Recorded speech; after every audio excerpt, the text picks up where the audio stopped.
Assalamualaikum warahmatullahi wabarakatuh.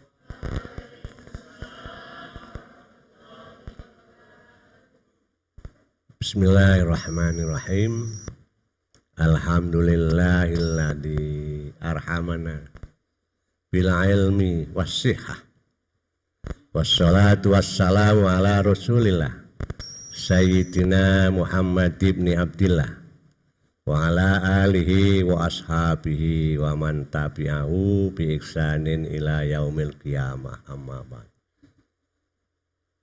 Para mahasiswa dan mahasiswi yang dirahmati Allah, alhamdulillah kita bersyukur kehadirat Allah Subhanahu wa taala dalam mengawali suatu pembicaraan itu. Sebaiknya tidak menggunakan bahasa kami panjatkan syukur kehadirat Allah Subhanahu wa taala. Itu kata Gus Dur. Memang Pak Syukur tidak bisa manjat sendiri sehingga harus dipanjat-panjatkan. Sebaiknya kita haturkan kehadirat Allah atas rahmat dan karunia-Nya. Karena apa? Kita ini orang berpendidikan. Jadi harus ada bedanya dengan orang yang tidak berpendidikan. Marilah kita panjatkan puja-puji syukur kehadirat Allah Subhanahu wa taala. Kurang pas bahasa itu. Kita haturkan kehadirat Allah Subhanahu wa taala atas segala rahmat nikmatnya karena kita dipertemukan di taman surga. Pendidikan itu taman surga. Kalau sudah biasa di taman surga, dengan pendidikan itu akan mengantarkan kita masuk ke dalam surga Allah Subhanahu wa taala. Salawat dan salam mudah-mudahan senantiasa dilimpahkan oleh Allah. Kami sampaikan salawat dan salam kepada Nabi kita Muhammad itu juga enggak pas. Mudah-mudahan salawat dan salam dilimpahkan oleh Allah kepada Nabi kita Muhammad sallallahu alaihi wasallam yang telah memberikan tuntunan dan bimbingan kepada kita sehingga kita menjadi manusia yang manusiawi. Artinya manusia yang manusiawi ini adalah manusia yang tahu tugasnya. Manusia sebagai apa? Pada kesempatan ini alhamdulillah kita oleh Allah ditakdirkan. Kalau tidak ditakdirkan oleh Allah tidak akan mungkin ketemu kita. Adapun cara dan medianya masing-masing.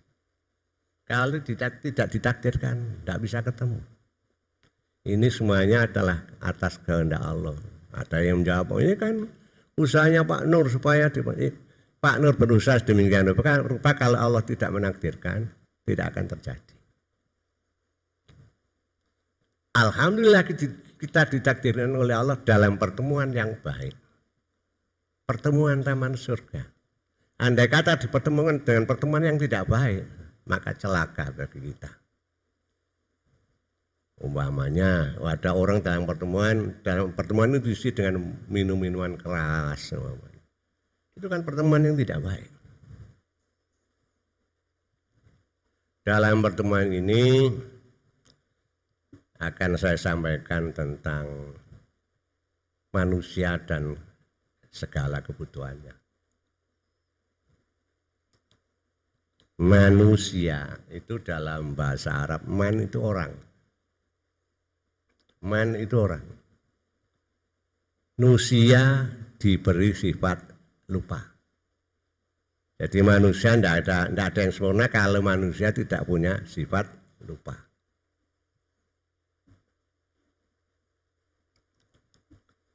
Oleh karena itu sering diberikan tausiah, peringatan karena manusia pelupa.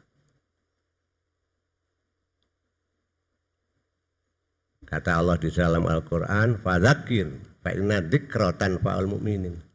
Ingatkanlah, sesungguhnya peringatan itu akan bermanfaat bagi orang-orang yang beriman. Kalau tidak beriman akan dibantah. Saya tidak butuh peringatan. Ngapain diperingatkan terus risih telinga saya. Itu orang yang tidak beriman. Tapi kalau orang yang berhemat didengarkan yang baik, diambil manfaat, yang tidak baik tidak diambil manfaat. Manusia terdiri dari dua unsur, ada rohani dan ada jasmani. Rohani manusia ini, roh manusia ini diciptakan oleh Allah sebelum ada dunia. Rohani atau roh kita semua ini bersamaan dengan rohnya Nabi Adam. Roh kita ini diciptakan oleh Allah bersamaan dengan anak cucu kita yang jauh dari kelahiran kita. Sudah saling mengenal. Kita ini sudah pernah saling mengenal di alam, dan namanya alam arwah. Manusia mengalami beberapa alam. Ada alam arwah, di sana hidupnya hanya rohani. Kemudian ditemukan oleh Allah di rahim ibu, berada di alam arham. Ini mulai rohani dipertemukan dengan jasmaninya manusia itu sendiri. Di alam arham sekian bulan. Kemudian dipindahkan ke alam dunia. Nah, sekarang ini kita sampai pada alam yang ketiga. Di alam dunia, maka berlanjut akan berakhir kehidupan kita di dunia yang disebut dengan mati. Maka kita masuk alam kubur. Di alam kubur ada masalah, di dunia juga ada masalah. Di kandungan juga ada masalah. Apakah di dalam kandungan lahirnya nanti pakai sesar atau normal? Masalah. Tidak ada orang hidup tanpa masalah. Di dunia bermasalah. Apa kebutuhannya tercukupi atau tidak, masalah. Apa keinginannya terpenuhi atau tidak, masalah. Dia masalah. Kemudian alam berikutnya adalah alam kubur, juga ada masalah. Apa yang dilakukannya dipermasalahkan oleh para malaikat di alam kubur. Kemudian di alam mahsyar, alam terbuka. Seluruh umat manusia dari Nabi Adam sampai pada manusia yang terakhir dikumpulkan. Di alam mahsyar kemudian berlanjut kepada alam akhirat. Yang ada surga dan neraka. Di alam akhirat, di alam mahsyar dipisahkan manusia yang masuk surga dan manusia yang masuk neraka. Jadi pisah nanti. Yang menjadi bahasan saya adalah ketika kita berada di alam yang ketiga, dunia ini. Alam di dunia ini manusia berada pada dua dimensi. Dimensi kebaikan dan keburukan. Manusia terdiri dari roh dan jasad. Roh dan jasmani berkumpul jadi satu. Kedua hal ini saling membutuhkan. Kedua hal ini mempunyai kebutuhan. Rohnya membutuhkan ketenangan. Jasadnya membutuhkan termenuhi kebutuhannya. Makan, sandang, pangan, panggonan. Ini kebutuhan jasmani. 3 hal yang diperlukan. Sandang, pangan, panggonan kalau menurut bahasa Jawa. Yaitu pakaian, makanan, dan tempat tinggal. Dalam mencari kebutuhan jasmani di dunia ini, memang juga dianjurkan oleh Allah di dalam surat Al-Qasas, "Wabtaghi bima atakallahu darul akhirata wa la tansa nasibaka minad dunya." Dan diperintahkan oleh Allah, "Wa la tansa nasibaka fid dunya." Jangan lupa kebutuhan hidup di dunia ini. Kebutuhan hidup itu dicapai dengan bekerja. Kalau di dalam hadis diterangkan, ikmal lidunyaka ka'annaka ta'isyu abada. Carilah kebutuhan hidup ini seolah-olah kamu akan hidup selamanya. Memang dimotivasi oleh Al-Quran dan hadis kita ini harus berusaha mencari kebutuhan hidup jasmani.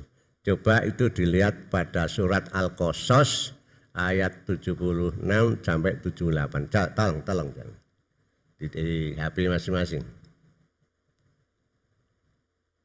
Surat Al-Qasas 77 sampai 78. 76 78. Ada ketemu? Al-Qasas ayat 76 sampai 78. A'udzu billahi minasyaitonir rajim. Bismillahirrahmanirrahim.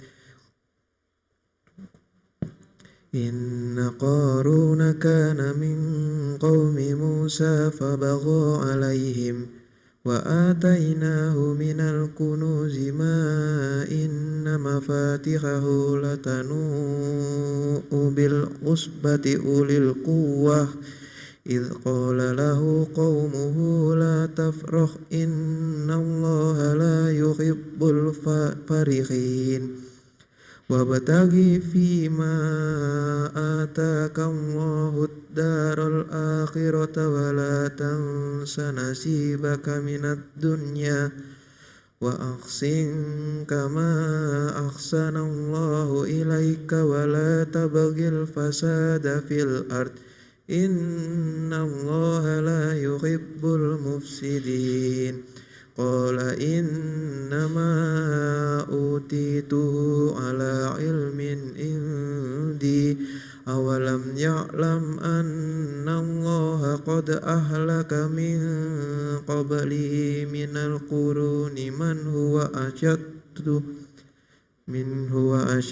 minhu quwwatan wa aktsaru jam'a wa la yus'alu an dzunubihimul mujrimun. Sesungguhnya Qarun termasuk kaum Musa, tetapi dia berlaku zalim terhadap mereka, dan kami telah menganugerahkan kepadanya perbendaharaan harta yang kunci-kuncinya sungguh berat dipikul oleh sejumlah orang yang kuat-kuat. Ingatlah ketika kaumnya berkata kepadanya, janganlah engkau terlalu bangga, sungguh Allah tidak menyukai orang yang membanggakan diri. Dan carilah pahala negeri akhirat dengan apa yang telah dianugerahkan Allah kepadamu. Tetapi janganlah kamu lupakan bagianmu di dunia dan berbuat baiklah kepada orang lain sebagaimana Allah telah berbuat baik kepadamu. Dan janganlah kamu berbuat kerusakan di bumi. Sungguh Allah tidak menyukai orang yang berbuat kerusakan. Dia Qarun berkata, sesungguhnya aku diberi harta itu semata-mata karena ilmu yang ada padaku. Tidakkah dia tahu bahwa Allah telah membinasakan umat-umat sebelumnya yang lebih kuat daripadanya dan lebih banyak mengumpulkan harta. Dan orang-orang yang berdosa itu tidak perlu ditanya tentang dosa-dosa mereka. Itulah suatu kisah nyata. Al-Quran itu kisah nyata yang terjadi pada zaman Nabi Musa. Nabi Musa ini anak seorang bapak yang bernama Imron. Imron itu punya adik yang namanya Yashur. Yashur ini punya anak yang namanya siapa tadi? Siapa? Qarun. Jadi Qarun ini saudara sepupu dengan Nabi Musa. Qarun ini hafal kitab Taurat. Perjanjian lama, orang lain menyebutnya kitab Taurat perjanjian lama. Hafal. Orangnya saleh. Tapi suatu ketika karena semangatnya kerja, kemudian dengan mendapatkan hasil yang banyak, dia keluar dari kesalehannya menjadi orang yang tidak soleh. Seolah-olah apa yang didapatkan dari usahanya sendiri. Tidak menyadari bahwa itu adalah pemberian Allah.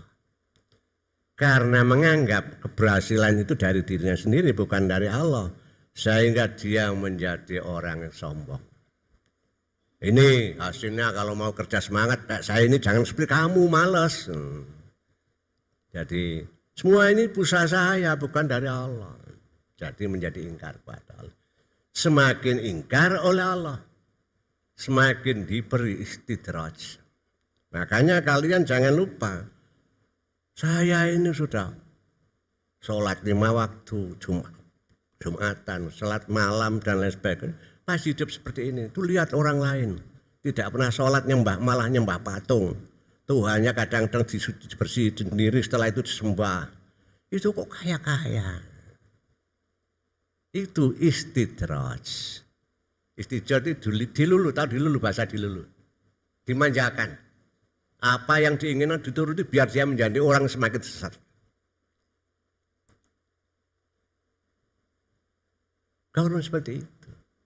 Karena dia tidak mensyukuri pemberian Allah dengan mudahnya mendapatkan sesuatu yang diinginkan, akhirnya menjadi orang yang sesat.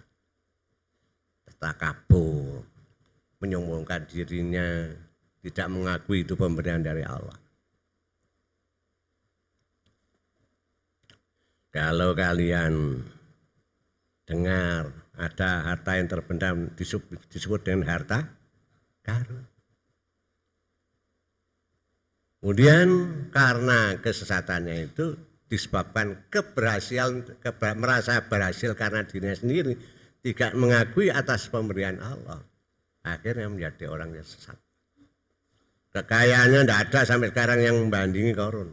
Di situ disebutkan kekayaannya, kunci gudang kekayaan itu kalau dipikul 40 orang tidak kuat. Kuncinya pintu kekayaan. Apa itu emas, apa kekayaan yang lain. Dipikul 40 orang tidak kuat. Saking kaya. Nah, sekarang tidak ada yang nandingi. George Soros ya kalah kaya. Luar biasa. Jadi manusia itu kalau berusaha dengan semangat, dia semakin sesat, semakin istidraj dimanjakan Allah, dibiarkan biar sesat, nanti sekalian masukkan ke dalam neraka biar tahu rasanya.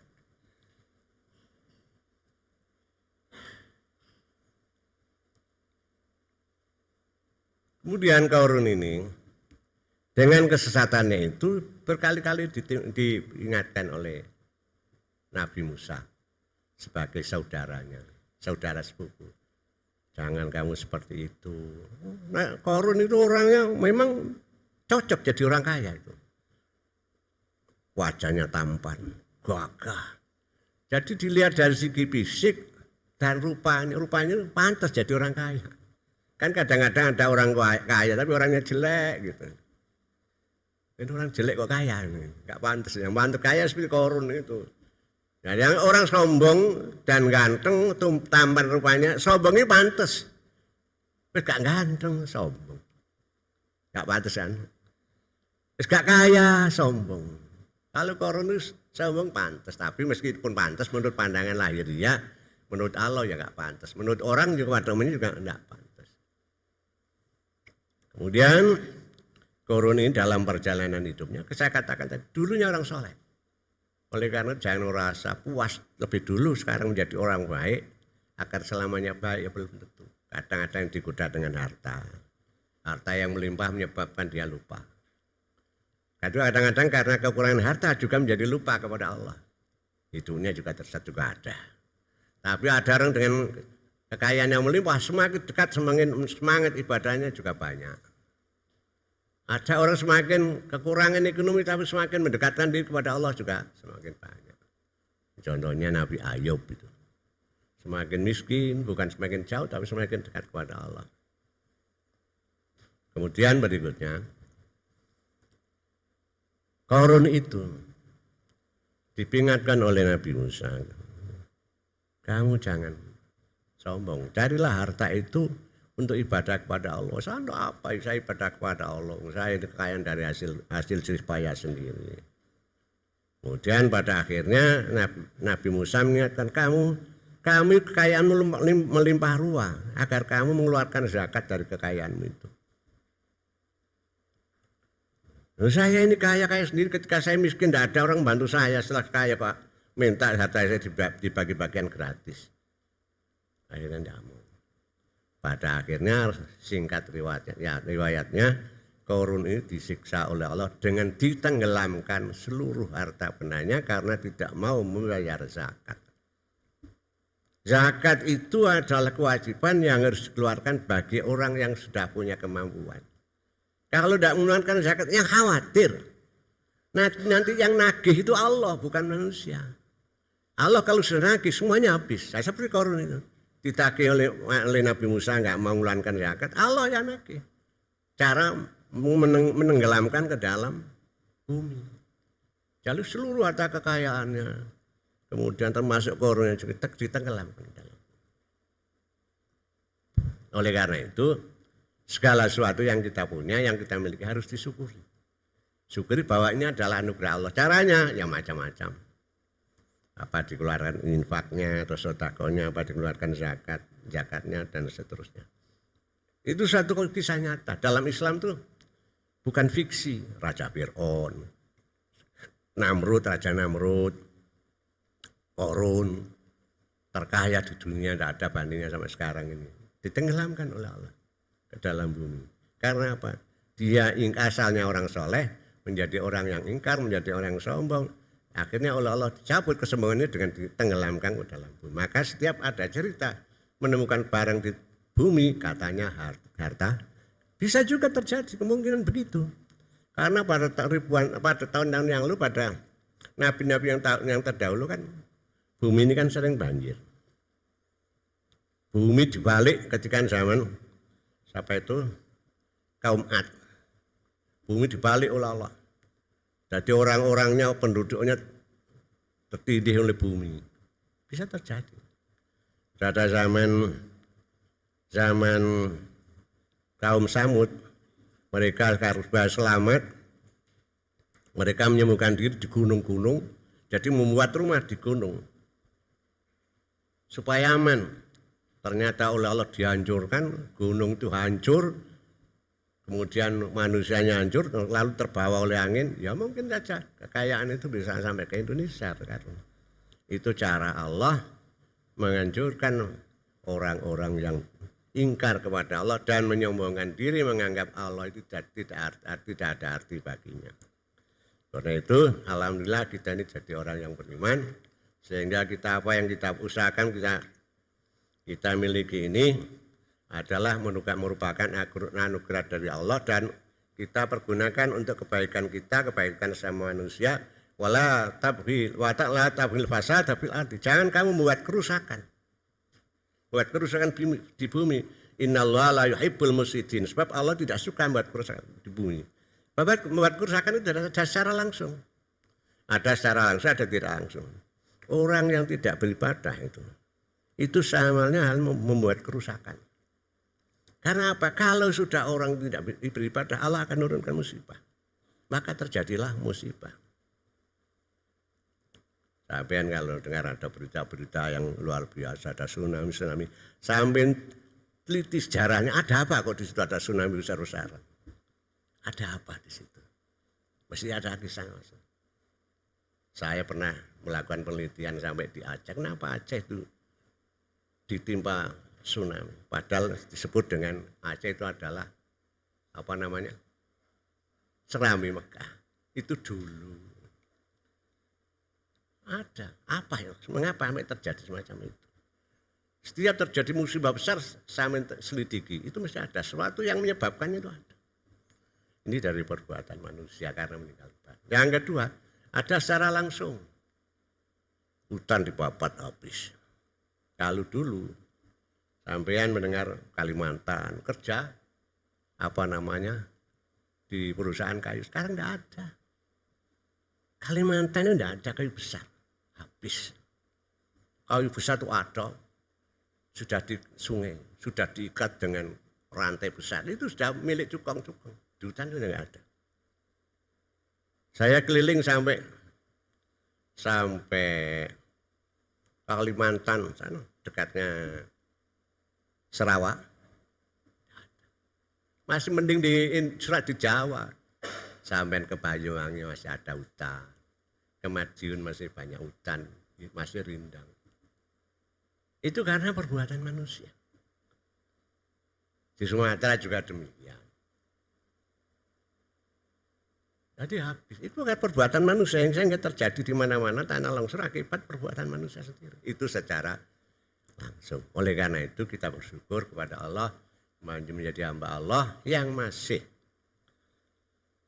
mengabdikan diri kepada Allah, yang beribadah kepada Allah, beriman kepada Allah, dan kita masih menjaga diri atau terjauhkan dari perbuatan-perbuatan yang menimbulkan kerusakan. Oleh karena itu yang saya hormati bahwa alhamdulillah kita semua ini dijadikan oleh Allah minimal 1 bulan atau 1 minggu sekali kita diberikan suatu tausiah atau peringatan, bahwa peringatan itu adalah sangat manfaat bagi kita semuanya. Dan alhamdulillah kita ini oleh Allah diberikan kesehatan dan diberi ilmu yang mudah-mudahan bermanfaat. Demikian, mudah-mudahan barangkali ada tanya jawab, monggo silakan.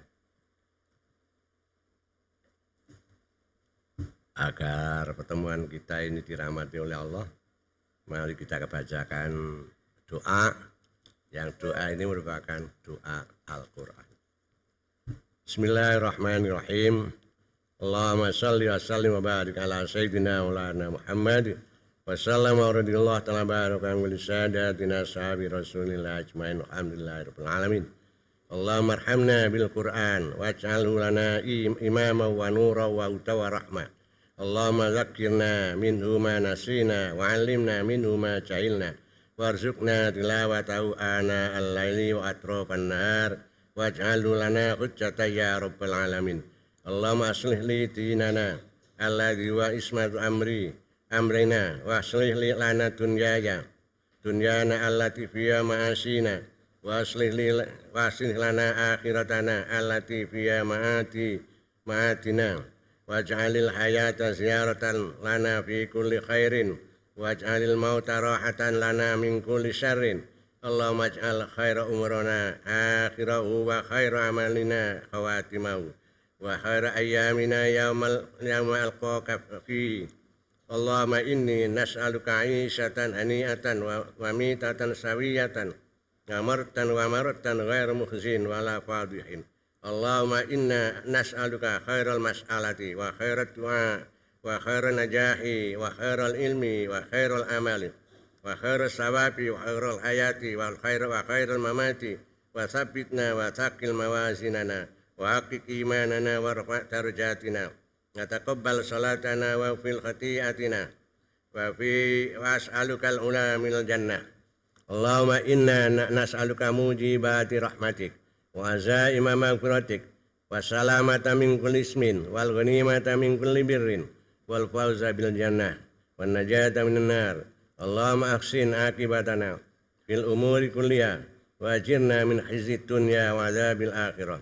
Allahumma aqsim lana min khasyatika ma tahawulu bihi bainana wa baina ma'siyatika wa min ta'atika ma tuballighuna biya jannataka wa minal yaqini ma tuhawwinu bihi alaina masaibat dunya wa matti'na bi asma'ina wa absarina wa quwwatina ma ahyaitana waj'alhu waritha minna waj'al tha'rana ala man zalamana wansurna ala man adana wa la taj'al musibatana fi dinina wa la taj'al dunya akbar hammina wa la mablagha ilmina wa la tusallit alaina man la yarhamuna. Rabbana atina fid dunya hasanah wa fil akhirati hasanah wa qina adzaban nar. Walhamdulillahirabbil alamin. Assalamualaikum warahmatullahi wabarakatuh.